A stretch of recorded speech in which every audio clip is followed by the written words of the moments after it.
बिस्मिल्लाहिर्रहमानिर्रहीम। अस्सलाम वालेकुम दोस्तों, वेलकम टू सिटीज़ टुडे। नया कॉन्ट्रैक्ट सिस्टम 14 मार्च से नाफिजुल अमल हो चुके हैं। अब इस नए कॉन्ट्रैक्ट सिस्टम में चीज़ें तो नई हो चुकी हैं, लेकिन अब ज़ाहिर सी बात है जब चीज़ें एक नया कानून लागू हो चुके हैं तो उसके हवाले से जितने भी रूल एंड रेगुलेशन होंगे वो भी नए होंगे। तो अभी सऊदी गवर्नमेंट की तरफ से नया कॉन्ट्रैक्ट जो सिस्टम है वो नाफिज कर दिया गया है, लेकिन इसके बहुत सारे रूल अभी क्लियर भी नहीं हुए क्योंकि बहुत सारे मसाइल, बहुत सारी बातें भी पैदा हो जाती हैं यहाँ पर, चाहे वो एग्जिस्टिंग टीपीसी के हवाले से हों, चाहे खरूज के हवाले से हों, या चाहे के हरूब के हवाले से हों, जो भी हो। इस हवाले से बहुत सारे रूल एंड रेगुलेशन भी ज़ाहिर सी बात है सऊदी गवर्नमेंट को बनाने पड़ेंगे। अभी जो सऊदी की तरफ से वेबसाइट्स इशू की गई हैं नए कॉन्ट्रैक्ट सिस्टम के लिए, से क्या हुआ है ये बाकी है, वहाँ पर भी अभी रूल कोई क्लियर नहीं लिखे हुए, वहाँ पर भी इस हवाले से कोई क्लियर बात नहीं की गई कॉन्ट्रैक्ट सिस्टम के हवाले से। अभी कॉन्ट्रैक्ट सिस्टम जो है तकरीबन 100 में से कोई 20 या 30% तक जो है क्लियर हुआ है। अभी 70 to 80% जो है अभी रहता है।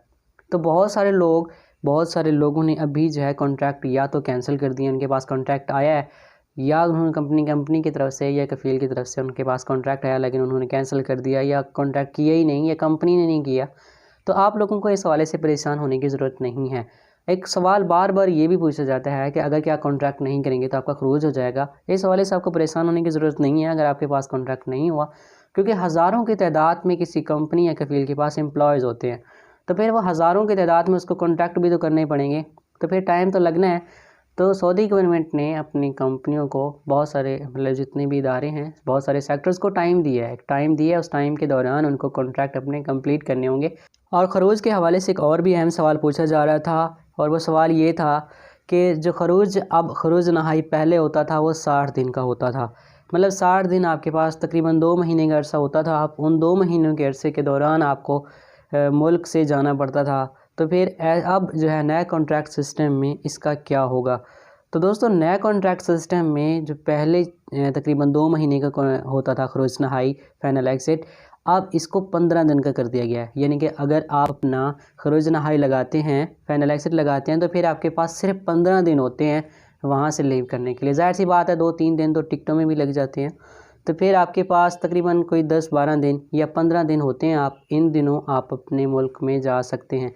अगर आप इसकी वायलेशन करेंगे तो फिर आपके ऊपर आप गैर कानूनी हो जाएंगे, फिर आपको दोबारा इकामा बनवाना पड़ेगा। खरूज नहाई की जो आपने एक्सपायर हुआ है आपका, उसकी भी फ़ीस पे करना पड़ेगी। इकामे के जो आपने लेट कर दिया है उसकी भी आपको 500 रियाल, अगर पहली दफ़ा आपने एक्सपायर हुआ है आपका इकामा तो वो भी पे करना पड़ेगा। फिर आप इकामा जाकर उसका रिन्यू कराएंगे, इकामा रिन्यू होने के बाद फिर आपका जाके खरूज नहाई लग सकता है, या फिर आप खरूज ओहदा भी लगवाना चाहते हैं तो वो भी आपका लग सकेगा। तो दोस्तों, इसके हवाले से मज़ीद भी अगर आपका कोई सवाल है तो आप कमेंट सेक्शन में पूछ सकते हैं। वीडियो देखने का बहुत शुक्रिया। मिलते हैं वीडियो के साथ। अल्लाह हाफिज़।